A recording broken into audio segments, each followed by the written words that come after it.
രണ്ട് മുൻ MLA-മാരെ തദ്ദേശ തിരഞ്ഞെടുപ്പിലിറക്കി കോൺഗ്രസ് ഞെട്ടിച്ചിരിക്കുകയാണല്ലോ. എന്തു തോന്നുന്നു? എന്തു തോന്നാനാണ്?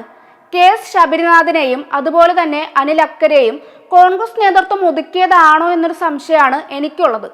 താഴെ തട്ടിൽ നിന്നും മുകളിലോട്ടാണ് സാധാരണ രാഷ്ട്രീയക്കാരുടെ വളർച്ച ഉണ്ടാകാറുള്ളത്. ഇതിപ്പോൾ മേലെ തട്ടിൽ നിന്നും താഴെ തട്ടിൽ എത്തിയിട്ടുള്ളൊരവസ്ഥയാണുള്ളത്.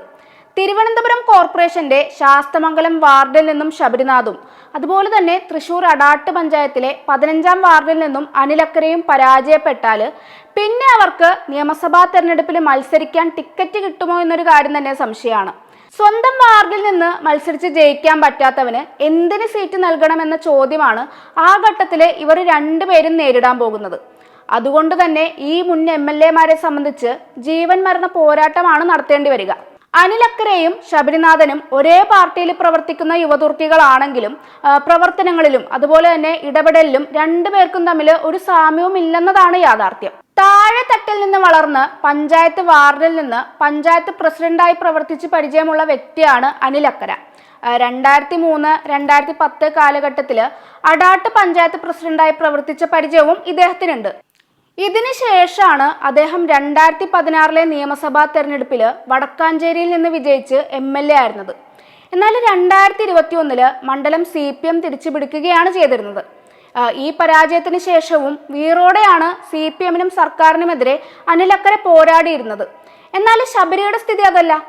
കോൺഗ്രസ് നേതാവായ G കാർത്തികേയന്റെ മകനാണ് എന്ന ഒറ്റ പരിഗണനയിൽ മാത്രമാണ് ശബരിക്ക് സീറ്റ് ലഭിച്ചത്.